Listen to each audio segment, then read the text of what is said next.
Hey everyone, I am Ashley Billington and this is the Campfire. Today we're taking a look at District 758 Division 2.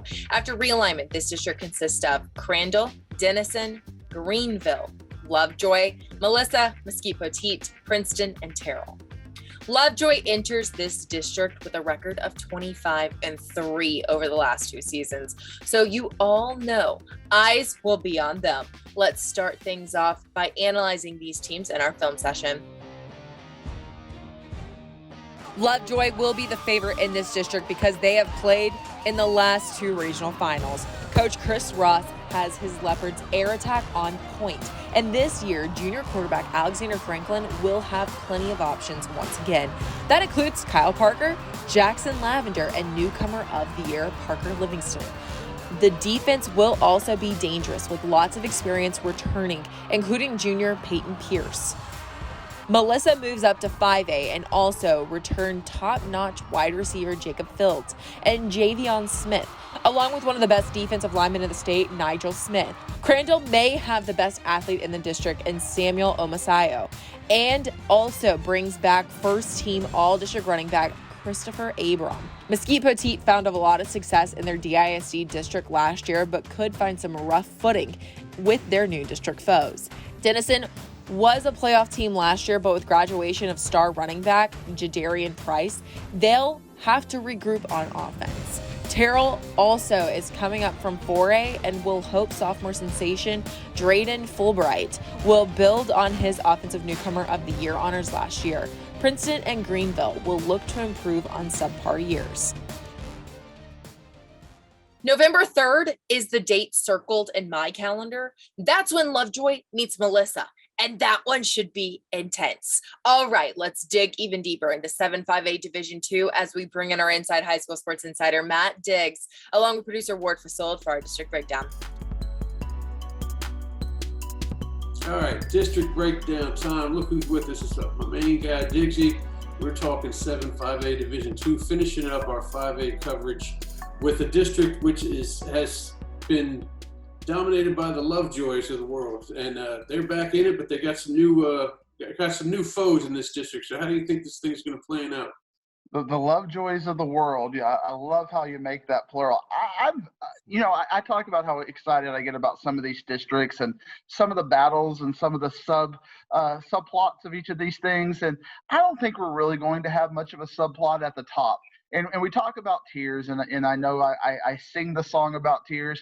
In an 18 district, usually I might have 2-3 tiers. In this district, I've got 5 tiers because I think our number 1, our number 2, and our number 3 are pretty much locked into that. And it's going to be turned into bulletin board material because I'm picking 1, 2, and 3 pretty confidently without much parity. But Lovejoy, what can you say about Lovejoy, because we talked about South Oak Cliff and how dominant they are and their kind of big picture looking at state championship instead of wondering who they're going to battle in the zone playoffs and all of that.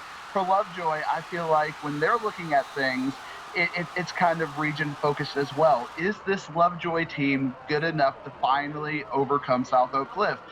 Melissa's got a lot of good players coming back as well. Javon Smith is making the tour in all those rivals and 24/7 camps, and he's getting a lot of play. Gunnar Wilson, a really talented tight end, linebacker. You might see him play both sides of the ball, coming back. Nathan Adejokin coming back as well. Tatum Thompson is expected to be quarterback. And then on the other side, everybody's talking about Nigel Smith, the really talented defensive line player. Excellent. I'll talk to you next week, big guy. See you next week. Diggsy and Wiz will have even more about this district on our social media platforms this Wednesday, or if you just can't wait, go over to our Spotify and iTunes account for Inside High School Sports, the podcast, for the extended version of the Campfire. Now let's take a look at some of the athletes you should keep an eye on in this district and our players on the rise.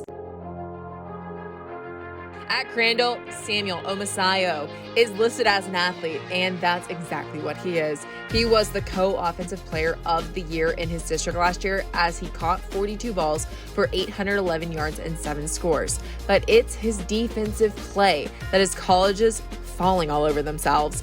As a linebacker, Omasayo had 150 tackles, including 11 for loss, 5 interceptions with 1 pick six, 4 sacks, and 2 fumble recoveries. In other words, Samuel is wherever the ball is. A junior defensive end to look out for is Nigel Smith from Melissa. Smith had a breakout sophomore year where he picked up 66 tackles and 20 of them were for losses. Nigel had a very impressive 10 sacks and 3 forced fumbles. And don't think colleges aren't noticing either, as Nigel has offers from all the big dogs in the state, as well as Alabama, USC, and Tennessee, among others. Lovejoy has a couple of standout receivers, and let's start with Jackson Lavender. In the Leopards' pass-happy offense, Lavender really stood out last year. He caught 78 passes for over 1,100 yards and 15 touchdowns. For his high school career, Jackson has 123 receptions and might get over 200 by year's end. Lavender is verbally committed to SMU. Joining Lavender in the Lovejoy receiving corps is Kyle Parker. He caught 47 passes for 790 yards and 11 touchdowns as the Leopards made yet another long playoff run. Parker is also used heavily in the return game and ran 2 punts back for touchdowns. Kyle has offers from Oklahoma State, Texas, and Penn State, among others. We mentioned earlier that much like the Jeffersons, Melissa will be moving up. The Cardinals are going from 4A to 5A, and our Ward Fasold caught up with Melissa head coach Matt Nally to talk about his team and how they might perform in their new classification in our Media Day segment. All right, it's Media Day, 7-5A Division II. We are joined with Melissa head coach Matt Nally.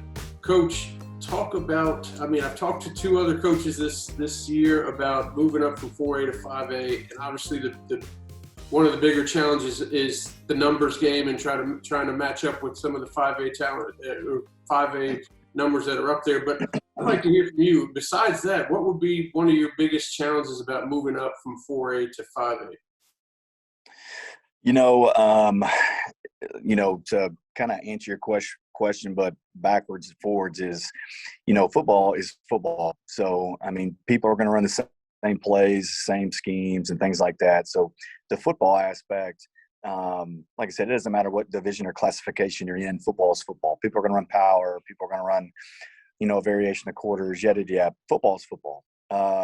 When it comes to each classification as you move up, I think the biggest thing for everyone is going to be the depth purpose of it. So how much depth do you have? Because, the smaller classifications, you usually have those really talented kids. And then when you start going down, your depth kind of diminishes a little bit. So I think the depth issue is going to be the biggest thing that we have to overcome moving up classifications. And I'm sure that's going to be everybody, though, at every level. But honestly, just having that depth that other teams do have, especially late in the year and in the playoffs, it's a really tough district to be a part of. If you really look at it from the outside looking in, you're going to have to put Lovejoy up at the top.